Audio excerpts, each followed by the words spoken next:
ఇక ఉమ్మడి కర్నూలు జిల్లా విషయానికి వస్తే వైసీపీ హయాంలో 5 ఏళ్లు వారిది ఆడిందే ఆట పాడిందే పాట.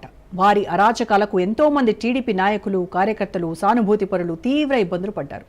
కొంతమంది తెలుగు తమ్ముళ్లు అక్రమ కేసులను ఎదుర్కొన్నారు. తీరా కూటమి ప్రభుత్వం ఏర్పడిన వెంటనే మళ్లీ వైసీపీలో దందాలు చేసిన వారు అధికార పార్టీలోకి వలస వచ్చేశారు. కర్నూలులో మళ్లీ వారి అక్రమాలను ఎప్పటి మాదిరిగానే కొనసాగిస్తున్నారు. స్థానిక ఎమ్మెల్యేలు మద్దతివ్వడంతో ఇక చేసేది లేక టీడీపీ నాయకులు చేష్టలుడిగి ప్రేక్షకుల్లా వైసీపీ నాయకుల అక్రమాలను చూడాల్సిన పరిస్థితి ఏర్పడింది.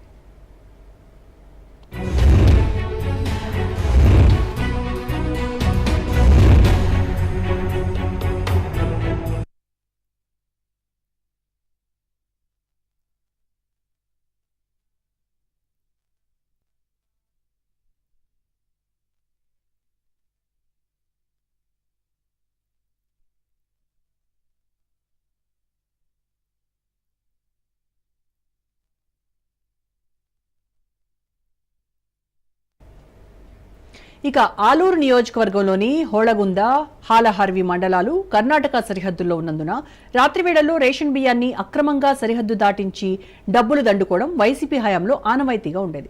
మాజీ మంత్రి గుమ్మనూరు జయరాం అనుచరులు ఈ రేషన్ బియ్యం దందాను నడిపేవారని స్థానిక టీడీపీ నాయకులు చెబుతున్నారు.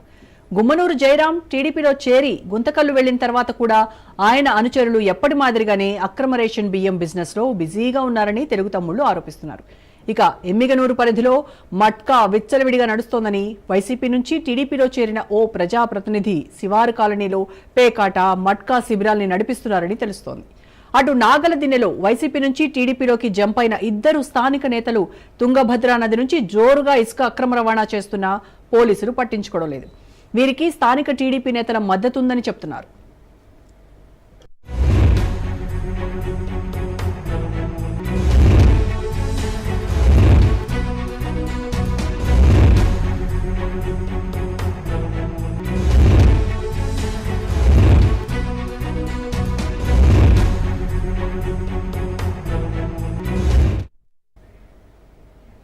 మరోపక్క ఆదోని ఎమ్మెల్యే పార్థసారథి ప్రాతినిధ్యం వహిస్తున్న నియోజకవర్గంలో కూడా వైసీపీ నేతలే తెరవెనక నుంచి కథ నడిపిస్తున్నారట.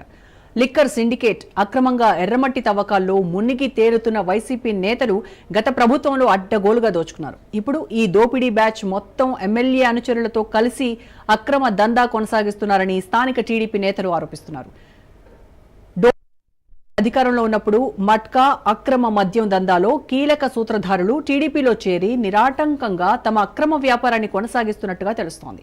శ్రీశైలం నియోజకవర్గం కొత్తపల్లి మండలంలో జగన్ హయాంలో రేషన్ బియ్యం అక్రమ రవాణాలో కీలక పాత్ర పోషించిన వైసీపీ నాయకులు శేఖర్ రెడ్డి, నారాయణ రెడ్డిలు టీడీపీలో చేరి తమ దందాలకు లైన్ క్లియర్ చేసుకున్నారని టీడీపీ లీడర్స్ చెబుతున్నారు.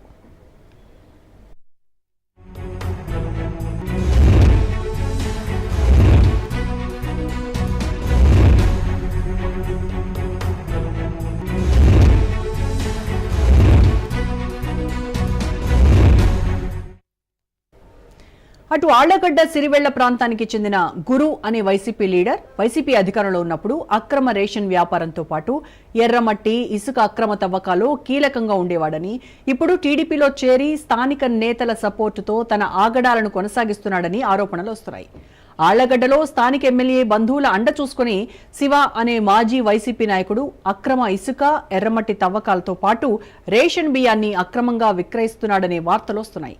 ఉమ్మడి కర్నూలు జిల్లాకు చెందిన కొన్ని నియోజకవర్గాల్లో టీడీపీ నేతలు, కార్యకర్తలపైన వైసీపీ నుంచి వలస వచ్చిన నేతలు పెత్తనం చలాయిస్తున్న వైనాన్ని తెలుగు తమ్ముళ్లు జీర్ణించుకోలేకపోతున్నారు.